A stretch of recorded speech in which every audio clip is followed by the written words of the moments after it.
It used to be only in dragon form. You're like, this is the dumbest shard Well, in the game. well, is that not a long cooldown though?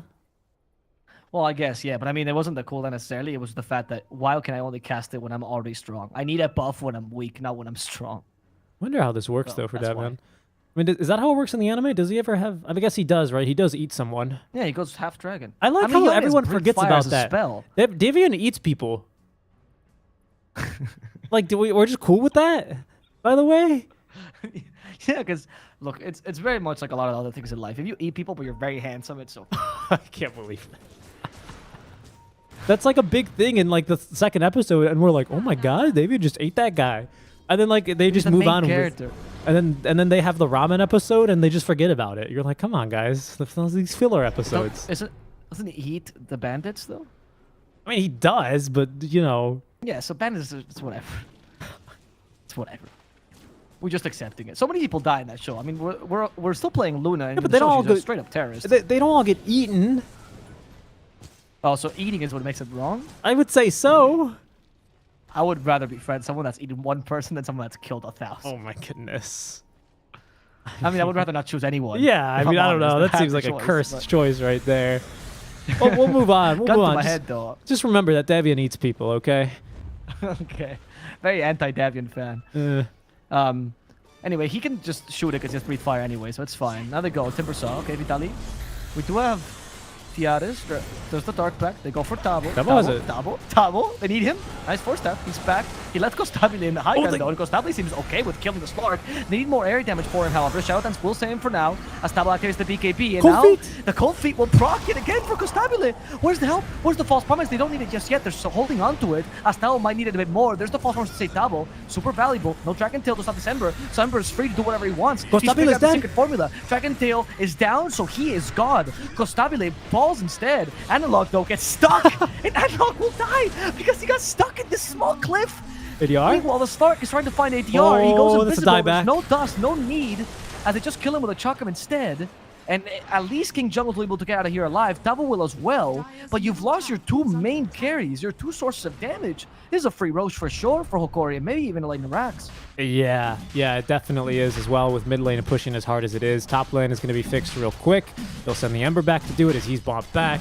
The Lokot as well has bobbed back. He's nearby, could look to make a play here, but it's very high risk, high reward, because either you steal Aegis and then you die and die back, or you just don't steal Aegis and die back. So I don't think he can afford to make this play, unfortunately. If it's anyone, it's got to be Davion. Davion's going to try and have to eat them in the Roche pit. I wonder that's what Dragon Tail. He's just doing that thing when you mash the meat, you know? Yeah, of course. Just making him more tender. I mean, there it is. This is Shard now. Depth Shroud is not the worst thing in the world, to be honest. No. So they're going to give Who it do to you him. give it to? I much rather... It's fine. I much rather would have given this to El Misho. I'm not going to lie. I think actually allowing your Slark to be dispelled for the entire, what is it, 7-second dispel constantly, nothing stops I don't you. think it's that great. I think it's I don't think good. it's that great. Because Tiaras, he got Oh, stopped. it does. No, things do stop you because it's not a strong dispel. It's a weak dispel. Yeah, but Basic the only dispels, thing it the doesn't only stop thing traps. that's stopping you right now, really, from eating everyone alive, has been constantly Fate's Edict. Oh, I guess you're right. I mean, there's a point to that. You're not wrong. We'll see. I mean, I like the Death Shroud a lot, though, because I feel like they don't have enough area damage to deal with him. So once he goes in that Death Shroud or that Shadow Dance, you just become God, and you can't be touched. Not that And long, you also take though. your allies with. 3 seconds, though? No, I know. I mean, we can cleave into it. We can shoot arrows into it. Has been denied. But we haven't. What cleave? Side Oh, blades. the side blades. Yeah. Okay. Okay. I guess I was confused. You can spill into it. How's that? Thank you. Yeah, I Right got turn. you. You're right. I mean, you're right. But last few fights, Shadow Dance has completely saved him, so I can see why they're thinking. I just Sure. starting to justify this. Sure. And it does I think act that for makes Slark. sense. And it gives everyone actually 3 seconds of Shadow Dance in there, so they get their reach. So you might be able to save like Timbersaw, for example, and stuff like that, right? So, well, who's always like initiating like a madman because he has to, and now he'll get flamethrower soon as well, which is gonna help him a lot to make sure that he can actually chase after the enemy team with that little slow. They didn't take any racks, by the way, in this fight, so at least SG got away relatively scot-free. But now you have to deal with an Aegis this next fight. Yep, and a Cheese, I think, who is on the Ember Spirit and a regen rune right now. Ember, by the way, who's got the Fire Remnant Shard on top of the Aghanim Scepter. Bought that himself. Gives him an extra Remnant to play with. Anytime he gets kills, anytime, pardon me, he gets a kill, he gets an extra charge of a Fire Remnant. Also, anytime he puts down a Remnant, they do burn. do a little bit of damage. 45 DPS. It's not bad. Helps you cut waves. Radiant's No. top tower is under attack. I agree. It's actually kind of decent. The recharging though I think is the biggest. Okay. They just, yeah, because there's a 4-staff. Davo had to use that preemptively, though. Oh, ADR, he'd love to get this 25 talent, though, but he's a little bit too far. Oh, you do dispel the Mystic Snake stun. Interesting. Okay, you can't dispel the Stone. Alright. Interesting. I did not know Dire structures are fortified. that. The Mystic Snake is not that strong then. Mm-hmm. With the Axe build. Yeah, I'm assuming that. Those didn't know that either. I mean, I assume, I don't know, if you're a Slack player, I think you know it. I mean, again, that's why I kind of like the shard. I didn't know that, actually, to be honest with you. But, you know, you dispel the minus armor from the TA constantly, right, which is going to be a big deal. You dispel pretty much everything. I mean, no, sure. Look, I'm a fan of Demonic Purge shard. Don't get me wrong. I'm just saying that I think the Stark shard is still better. Timeless Relic has been taken here. Who do you give it to? It's like, guys, we have no stuns, so we can't even use Timeless Relic. I guess Searing Chains? Actually, Oh, goodness. it's actually might be one of the worst items you could drop, honestly. Usually one of the best. They give it to the Ancient Apparition. That's how you know. A more cold Cold feet. feet. Honestly, the amount of times Cold Feet is triggered in this particular draft is very impressive. Especially with like BKBs and an Oracle. It is triggered a couple of times. Like pretty clutch Cold Feet as well. Yeah. I agree. I wonder if he's. I mean, I would like to rewatch this game under A's perspective to see if Gardic is actually waiting for the spells to come out to see if he can actually like if using Cold Feet as the big stun, right, as opposed to just throwing it at the beginning of the fight like most Ancient Apparitions do. Man, do you remember that that patch when Ember Spirit had like a 20 talent that was like plus 4 seconds Searing Chains duration or something, and you would just die to Searing Chains? It was the thing where you could get infinite Searing Chains. It was like a cooldown reduction plus Searing Chains duration, something like that. Pretty And ridiculous. it was kind of absurd. Yeah. Yeah. And then that was the magic damage Ember when they also buffed the spirits and everything. Yeah. Dude, like, Woden might be able to escape. I mean, yeah, he could have really basically just TP'd right away because, again, they don't have any stuns. 42 minutes in the game, we still don't have a basher. We're actually going for Searing Silver Chains, Edge. mate. You have Searing Chains. That cancels Blink. Or it cancels TP. True. Yeah, Stop you you know, you gotta like the no stuns is true for the BKBs, but the TPs are not safe here whatsoever. It's just the BKBs that matter. TA because has you got roots taken enough. refraction instances. I don't know if this helps this whole lot this match though, because of you know, Flame Guard, Dark Pact. I don't actually know how many instances of damage those are, but like per second or whatever, you know. 10 pulses, so 10 instances. A lot. Don't get hit by Slark then. That's the only option. That's 14 you have in total. So now, I mean, the 14 instances of damage though are pretty big. That's 14 hits with 100 extra damage. It's pretty big, even if they dispel the shield, right? So. Yep. Or not a spell, but get rid of it. All right, we still have Aegis, right? We do not. That's why the smoke comes through from SG Esports. They know Analog's farming down bottom. Got Misho to back him up. His Analog's going to walk up the hill here. Do we have the disruption in time? No, Misho. He's going to get it off at the very least. Dodging the arrow at the same stroke here. Analog with the sleight of fist here. Gets off the remnant, and Misho is going to die. But he's going to save the life of the Ember Spirit. And he's got the buyback. Here comes Theotis. They're onto ADR here. Does not have any refraction, or does have a couple of refraction charges, but the BKB active here means that he no longer has too much protection here. Vitali full HP is going to run him down. They've gotten the dieback at the very least, but they've got Costabile. He's been cold-feeded, and it's actually making quite a difference with the Timeless Relic. Completely out of mana. He's going to at least get the Hard Dispel and now the False Promise, but he doesn't have any lifesteal here. Will at least be able to steal the life, however, of the Ember Spirit as he's cut down by the damage, and he comes out actually still with HP to spare, as Theotis now getting kited around. The Force Staff's being a big pain in the butt. The Spider Legs, Costabile up to the high ground. They missed the pounce. Theotis doesn't have another one here for a couple of seconds, as Costabile can do nothing. He's going to get off a couple of more attacks, but he will still fall nonetheless. As a tribute to Arteezy, he's going to offer up his life as he sinks into the altar. That was really, really good by Hokori, honestly. They have such incredible ability that any fights you take along the map, you think, oh, we're safe, you know, it's just an Ember. But if it takes a bit too long, Slark is coming for you, and so is Timber. I mean, Timber has a Timber Chain range talent now. He didn't go for the Whirling Death that's usually picked up. He is super mobile. There's no way. Like, if you don't kill him immediately, and with the Dusa and the TA, I mean, with TA maybe, but with Dusa you're definitely not doing so. You're just screwed. Look at this Pounce, it's a ridiculous range. He's got BKB. He's got BKB. And his own Force Staff, so he shouldn't die here. Yeah, Pounce still. Oh, that's the Hurricane Pike to break the Pounce. Yep. Maybe Teal Core is a target instead. You still have one more Pounce. Teal Core would be a good target, but he's not Force Staff too. Everyone has Force Staff against Wow. Wow. No Basher on Tiares, which would be helping him a lot, by the way, right now. It really would. I'm surprised he's not thinking about it. He's going for attack speed first. On the Moonshot. And, I like to see the Force Staff or the Basher. dude, do you see how he's using this Trickster's Cloak, by the way? He's just using it for free healing in the Shadow Dance. It's amazing. Pretty smart. Oh, another pound. I get Fate Edict, I pounce you. Actually, Refraction saving him? Tiares is forced to pounce away. But these have been some incredibly crazy games that we've seen, both Game 1 and Game 2 for this series. I told you this was going to be the most fun series of the day, man. I was actually on point with this. I do know my SA teams. You were not This wrong. was not the reason, but... You know what's funny is that the game I said I was most looking forward to had the biggest, most one-sided stomp of the entire tournament. It was like a 4-35 victory or something like that. Shows what you know, man. It's okay. It's true. But to be fair, though, in that game, we did see Benny use Sunder to save King Owl like 3 times, and that was also I think that pretty was sick. fun. Yeah. Yeah, I think that was fun in a very different way. In a very different way of enjoyment. Look at that. We're both Actually, right. Oh, the participation medal. Truly an Absolutely, American. for the both of us. Tiara. Oh, there's a Dark Pact. He's He's getting away. Oh, we finally got the Ags, by the way, on the Timber Saw. Okay, Chakram. I mean, makes it even easier to get through those refraction charges. Radiant's Ever since bottom Papita tower went is into the under Ags relatively early, it seems like Vitali, because it was him as well that copied this build twice. It's like, this Ags thing, Papita, is like, this Argentinian's onto something. It was really smart. Ember Spirit now with the refresher as Tiares is in onto Costa Bila, immediately dispels the stun, but he's got the Hex the for it now Hex. into the disruption. Beautiful. Nice And from disruption. behind Tiares, or Mike, that actually Vitali, the Ice Blast actually finds Costa Bila as well, as now Tiares is right after here Almost onto dead the this? DK. They've broken him. He's still broken here thanks to the Axe on the Shadow Demon, and he's going to have to buy back here, but doesn't have the Elder Dragon form. Stone Gaze is out here from Costa Bila, but he's not going to be able to make any use of it because he's just killed off instantly. Okay. That's a huge fight for Hokori. And They now got he should ADR. run away immediately. Oh. Oh, they found the TA again. No, that was a great pound. Second pounds, actually. They need more Force Stats worth of Force Stats. They don't have many more. But they do have the Blink, so he's going to be able to get away. Instead, Medusa? go for the Medusa. Hexed up.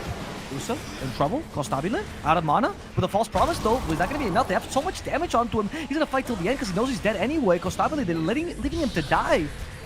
And I think they're correct to do so. He's down. He's been denied. Doesn't really matter. Costabile's down. 75 2 minutes essence without him. stealing 2 minutes without double. You have 210 agility. plus He's a 322 ranger, agility. essentially. How do you stop this? No, it's How do you- impossible. He has 64 armor. TA, you do nothing to this Slark.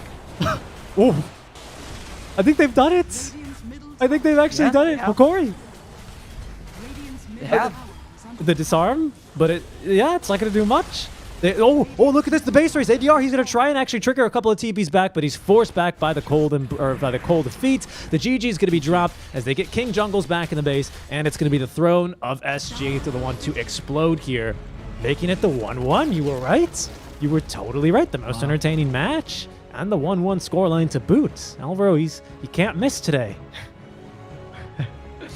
I gotta say that this game I was not expecting. I mean, I did miss it, but I expected it for this game. I did think SG had a slightly better draft here, to be honest. And I don't think, like, I think SG had squandered a couple of chances they had to win this. They had some weaknesses in their draft, which I think Hokori exploited very well. I'm very impressed with Hokori in general, both last match and this one. Even if they didn't win last one, they played some really good Dota.